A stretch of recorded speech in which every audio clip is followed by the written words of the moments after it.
더불어민주당 박완주 수석대변인입니다. 오전 현안 브리핑을 시작하도록 하겠습니다. 예산안 법정 처리 시한 임박 문재인 정부가 일할 수 있도록 야당의 협조를 요청드립니다. 문재인 정부의 첫 예산안 심사가 법정 시한인 12월 2일까지 이제 일주일 남겨두고 있습니다. 지난 2014년 국회 선진화법이 도입된 후 국회는 예산안 법정 처리 시한을 지키기 위해 최선의 노력을 해왔습니다. 올해도 여야가 법정 처리 시한을 준수함으로써 국민께 싸우는 국회가 아닌 일하는 국회의 모습을 보여드릴 수 있게 되길 기대하겠습니다. 이번 예산은 문재인 정부가 국민께 약속드린 공약 이행과 대한민국 경제를 발목 잡는 저성장과 양극화 문제에 대한 정부의 처방인 사람 중심 경제의 실현을 위한 마중물이 될 것입니다. 그러나 예산안 법정 처리 시한이 일주일 앞으로 다가왔지만 아직도 170개가 넘는 사업이 심사 보류 중인 곳은 매우 유감입니다. 특히 초고소득 증세, 공무원 충원, 일자리 안정자금, 아동수당 도입 등 국민이 요구하는 민생 예산이 일부 야당의 반대로 발목 잡혀있는 상황입니다. 문재인 정부는 일하고 싶습니다. 민생과 경제 회복이라는 국민의 명령을 짊어지고 나가는 문재인 정부에 국회가 민의를 받들어 힘을 실어줘야 할 것입니다. 문재인 정부가 하루빨리 제대로 일할 수 있도록 야당의 대승적 협조를 요청드립니다. 그 시작은 바로 예산안이 법정 시한 내 처리되는 것이라는 점을 강조드립니다. 더불어민주당 추미애 대표와 박완주 수석 대변인은 이번 주 11월 30일부터 12월 3일까지 3박 4일간의 일정으로 전세계 정당 고위회담 참석을 위해 북경을 방문합니다. 이번 전세계 정당 고위급 회담은 전세계 정당 대표들과 중국 공산당과의 우호 관계 증진은 물론 각 국 간 미래 공동체 건설을 위한 상호 협력 관계 유지, 그리고 공산당 중앙위원회의 국가 경영, 통치 방식, 거버넌스 관련 보고를 통해 이해 증진 확대를 목적으로 하고 있습니다.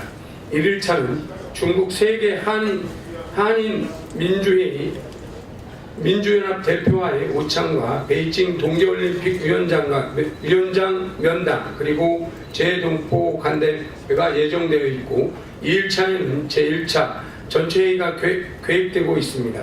제1차 전체회의에 앞서 개회식에는 시진핑 주석의 기조연설이 있을 예정입니다.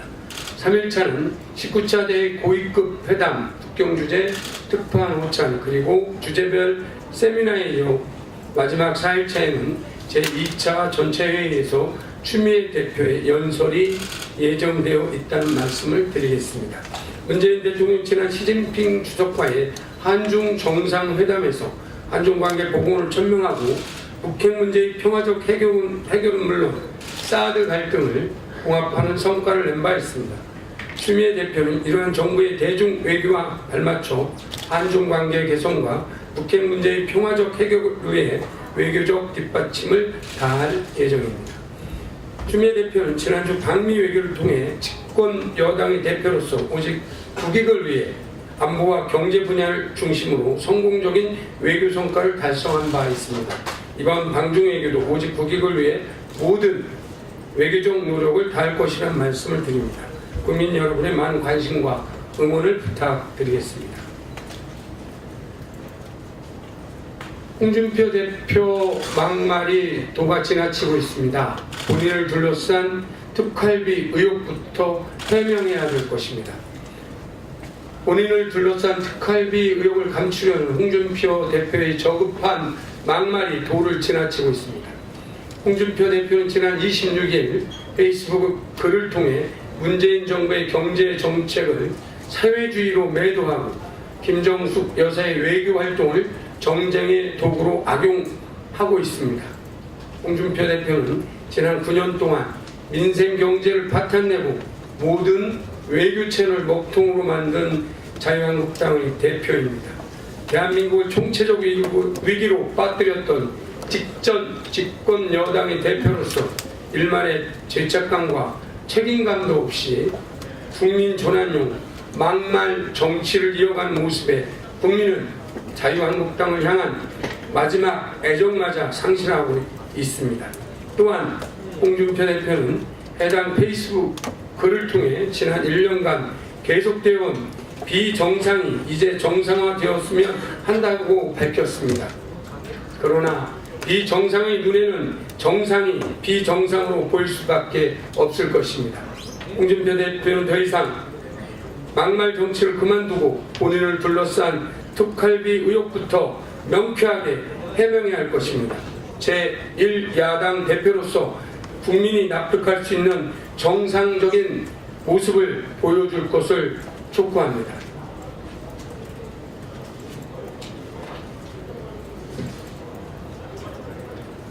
청와대 국민청원 게시판이 운영 2달 만에 답변 기준선인 20만 명 이상 참여한 청원이 4건을 넘어섰습니다. 국민의 목소리를 경청하는 것은 국가의 책임임에도 불구하고 지난 불통정권 9년 동안 국민의 목소리는 철저히 묵살되어 왔습니다. 국민청원 게시판을 통해 국가의 책무를 이행하기 위해 다방면으로 노력하는 청와대의 행보를 높게 평가합니다. 새 정부 들어 청와대는 지난 9월 기준선 20만 명을 최초로 돌파한 소년법 폐지 청원에 이어 어제는 낙태죄 폐지 청원에 대해 답변했습니다. 이를 통해 당장 2010년 이후 실시되지 않은 임신 중절 실태 조사를 2018년 재개하기로 했음을 국민께 보고드렸습니다. 해당 실태 조사를 통해 향후 관련 논의가 한 단계 더 진전할 수 있을 것입니다. 문재인 정부는 모든 국가적 의제를 국민과의 소통을 통해 풀어나가고 있습니다.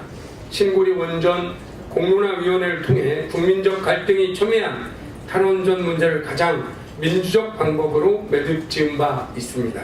더불어민주당은 이러한 문재인 정부의 소통 행보와 발맞춰 더욱 국민의 목소리를 경청할 것이라는 점을 말씀드립니다.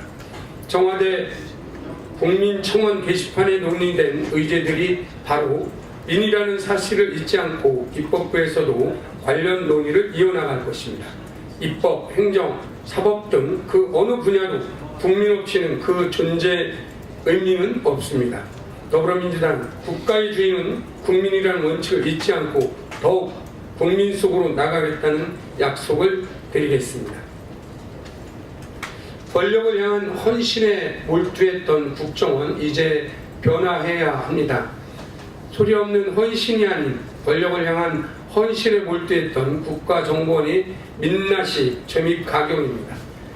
지난 2013년 박근혜 정부 당시 국정원이 검찰의 댓글 수사를 막기 위해 수사팀을 와해시키려 시도한 정황들이 드러났다고 합니다.